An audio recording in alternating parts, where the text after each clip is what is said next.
आज आपले सायकल हे 5 वर्षाचं आहे, कुठे 7 वर्षाचं आहे, पण हे सायकल जर 2.5 ते 3 वर्षावर आपण आणू शकलो तर त्यातनं जी काही ग्रॉस व्हॅल्यू ऍडिशन आपण करणार आहोत आणि आपल्या गुंतवणुकीवर जो काही आपल्याला परतावा मिळणार आहे तो अधिक उत्तम प्रकारे मिळू शकेल।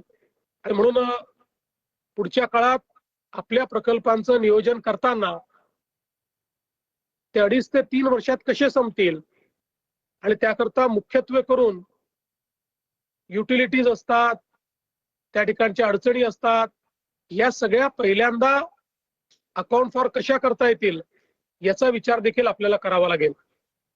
मी आजच्या या प्रसंगी एवढं सांगू इच्छितो की जी भावना सर्वांनी या ठिकाणी व्यक्त केली, मी देखील त्या भावनेशी सहमत आहे। हा अतिशय आयकॉनिक अशा प्रकारचा पूल तयार झालाय। एक प्रकारे आपली अभियांत्रिकी शक्ती दाखवणारा अशा प्रकारचा एक हा पूल आहे।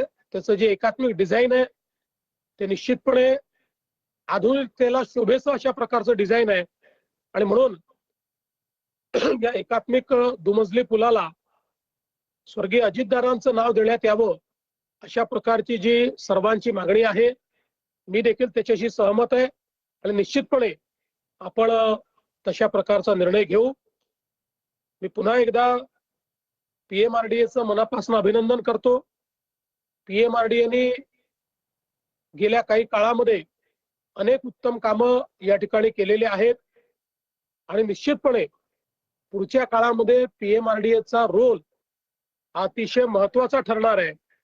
विशेषतः पुरंदरचं एअरपोर्ट आणि आपले रिंग रोड झाल्यानंतर ज्या गतीनं आपलं अर्बनायझेशन होणार आहे ते सगळं मॅनेज करण्याची जबाबदारी ही पीएमआरडीएची असणार आहे। मला विश्वास आहे की पीएमआरडीए चांगल्या पद्धतीनं ही जबाबदारी आपली पार पाडेल। पुन्हा एकदा सर्वांचं मनापासून अभिनंदन करतो आणि हा पूल पुणेकरांच्या सेवेत लोकार्पित करून मी माझं बोलणं संपवतो। धन्यवाद। जय हिंद, जय महाराष्ट्र। तर पुलाच्या लोकार्पणावेळी फडणवीसांना अजितदादांची आठवण आलेली आहे। अजितदादांनी पुलाच्या बांधकामासाठी सर्वांना विश्वासात घेतलं होतं असं या दरम्यान मुख्यमंत्री देवेंद्र फडणवीस म्हणाले। पुणे शहराचा झपाट्यानं विकास होणार आहे असंही फडणवीसांनी म्हटलेलं आहे। पुलाला दादांचं नाव देण्याची मागणी होती आहे आणि या संदर्भात निर्णय सुद्धा घेतला जाईलच असंही मुख्यमंत्र्यांनी म्हटलेलं आहे। पुण्यात दुमजली उड्डाणपुलाचं लोकार्पण आज मुख्यमंत्री देवेंद्र फडणवीस यांच्या हस्ते करण्यात आलेलं आहे।